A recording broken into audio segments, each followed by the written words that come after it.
আছে, যে ক্রিয়েটিভিটি আছে, সৃজনশীলতা আছে, সেই সৃজনশীলতাকে কাজে লাগাতে হবে। এটা শুধু বই খাতাতে লেখার জিনিস না, এটাকে প্রকাশ করার জিনিস, স্থাপন করার জিনিস, সেটা করা। এটা আমরা এই আজকে আমাদের পুরো কাজটা হলো, দায়িত্বটা হলো তারা যেটা অর্জন করে নিয়ে এসছে, এখন তাদেরকে দিয়ে এটাকে করিয়ে দেওয়া, আমাদের সমস্ত কাঠামোগুলো পরিষ্কার করে দেওয়া। সরকার বলে একটা জিনিস আছে, কিন্তু মানুষের কোনো আস্থা নেই। মানুষ মনে করে সরকার একটা দমন পীড়নের একটা যন্ত্র, যেখানে পায় যেখানে সুযোগ পায় তার একটা কষ্ট দেওয়া, তার থেকে নিংড়ে দেওয়া, যে সকল স্তরে। এটা হলো তার থেকে কেমন ভাবে সামাল দিতে হবে, তাকে একটা ভয়ের একটা জিনিস, তাকে সামাল দিয়ে চলা, এটা হলো সরকার।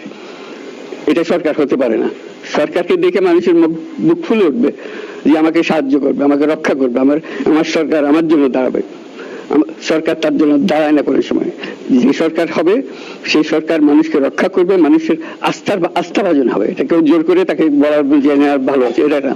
সে নিজে নিজে বিশ্বাস করবে সরকারি লোক দেখলে বুঝিয়ে আমার লোক, আমাকে রক্ষা করার লোক। সেই আস্থাটা আমাদেরকে ফিরিয়ে আনতে হবে মানুষের মনে, তাহলে মানুষও যোগ দেবে এটাতে। মানুষ এখন পিছিয়ে থাকে যে কিসের মধ্যে আমাদেরকে ঢুকিয়ে দিচ্ছে। আমরা যদি জানতে পারি যে এইটা আমরা সবাই মিলে আমরা অগ্রসর হতে পারি। একটা বড়, সারা বাংলাদেশ একটা বড় পরিবার, এই পরিবার আমরা একসঙ্গে চলতে চাই এবং আমাদের মধ্যে দ্বিধা দ্বন্দ্ব যা কিছু থেকে সরিয়ে ফেলতে চাই। যারা বিপথে গেছে তাদেরকে পথে আনতে চাই, যাতে করে একসঙ্গে আমরা কাজ করতে পারি। এর মধ্যে আমরা শুনলাম, আসার পথে শুনে আসছি যে এখানে আইন শৃঙ্খলার ব্যাঘাত হচ্ছে, মানুষকে আক্রমণ করছে, ঘর বাড়ি জ্বালিয়ে দিচ্ছে, সম্পদ জ্বালিয়ে নষ্ট করছে, চুরি করছে, দিয়ে যাচ্ছে, অফিস আদালতে আক্রমণ করছে, সংখ্যালঘুদের উপর আক্রমণ করছে, হিন্দু, বৌদ্ধ, খ্রিস্টান, আহমদিয়া সবার উপর আক্রমণ করছে। এগুলো হলো ষড়যন্ত্রের অংশ, এগুলো আমাদের বিষয় না। আমাদের কাজ হলো এটাকে রক্ষা করা, সবাইকে রক্ষা করা, এটাকে প্রতিটি মানুষকে, প্রতিটি মানুষ আমাদের ভাই, আমাদের বোন, তাদেরকে রক্ষা করা এবং আমাদের একটা শৃঙ্খলা ফিরিয়ে আসা। বিশৃঙ্খলা, সহিংসতা এগুলো হলো অগ্রগতির বড় শত্রু।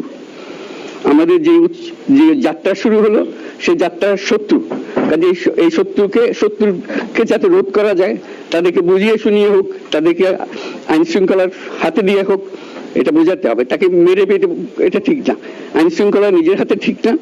তাকে আমাদের আইন শৃঙ্খলা বাহিনী এমন হতে হবে, তাদের হাতে সুপর্দ করলে আমরা নিশ্চিন্ত থাকবো তার একটা বিহিত হবে। এমনগুলো আমরা হাতে দিয়ে দিলাম, 2 টাকা দিয়ে আবার ছেড়ে দিল, এটা যেন আবার না হয়। আমাদের সেই আস্থাটা আমাদেরকে আনতে হবে। কাজে আইন শৃঙ্খলা এখন আমাদের প্রথম কাজ। এই আইন শৃঙ্খলা ঠিক না হওয়া পর্যন্ত এটা আমরা অগ্রসর করার জন্য পদক্ষেপ নিতে পারবো না। আপনারা আমার উপরে আস্থা রেখে আমাকে জানিয়েছে, ছাত্ররা আমাকে আহ্বান দিয়েছে, সেটাতে আমি সাড়া দিয়েছি। দেশবাসীর কাছে আমার আবেদন, আপনারা যদি আমার উপরে বিশ্বাস রাখেন,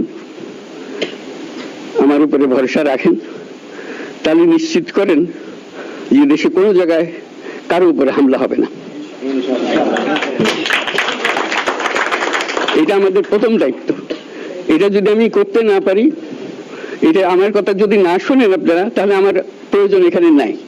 আমাকে বিদায় দেন, আমি আমার কাজে থাকি, সেখানে আমি ব্যস্ত থাকি। যদি আমাকে প্রয়োজন মনে করেন, তাহলে আমাকে প্রয়োজন মনে করলে আমাদেরকে দেখাতে হবে যে আমার কথা আপনারা শুনেন। আমার কথা না শুনলে আমার কোনো প্রয়োজন নাই। আমার প্রথম কথা হলো, আপনারা বিশৃঙ্খলা থেকে দেশকে রক্ষা করেন, আপনারা সহিংসতা থেকে দেশকে রক্ষা করেন, যাতে আমরা যা আমাদের ছাত্ররা আমাদেরকে পথ দেখায় সেই পথে আমরা এগিয়ে যেতে পারি। এটা একটা খুব সুন্দর দেশ হতে পারে, বাংলাদেশ একটা খুব সুন্দর দেশের সম্ভাবনাময় দেশ। কাজে এই সম্ভাবনাগুলোকে আমরা নষ্ট করে দিয়েছি। এখন আবার সেই বীজতলা আবার তৈরি করতে হবে, আবার আমাদেরকে জেগে উঠতে হবে। তারাই এই বীজতলা তৈরি করবে, তাদের হাত দিয়েই হবে এবং তাদের দিকে আমরা তাকাবো এবং আমরা তাদের নির্দেশ মতে আমরা অগ্রসর হব। এখানে সরকারি কর্মকর্তা কর্মচারী যারা আছেন, সেনাবাহিনী, বিমান বাহিনী, নৌবাহিনী প্রধানরা যারা আছেন, তাদের প্রতি অনুরোধ, আমরা একটা পরিবার, এইটার মধ্যে যেন আমাদের গোলযোগ না হয়, আমরা একযোগে একসাথে চলতে পারি এবং আমরা তড়িৎ গতিতে একটা সুন্দর বাংলাদেশ গড়ার পথে এগিয়ে যেতে পারি। সেটাই আমার কামনা। আপনাদের সবার কাছে আবেদন, আমাদেরকে সেই সুযোগ দিন, আমরা সেই পথে আমরা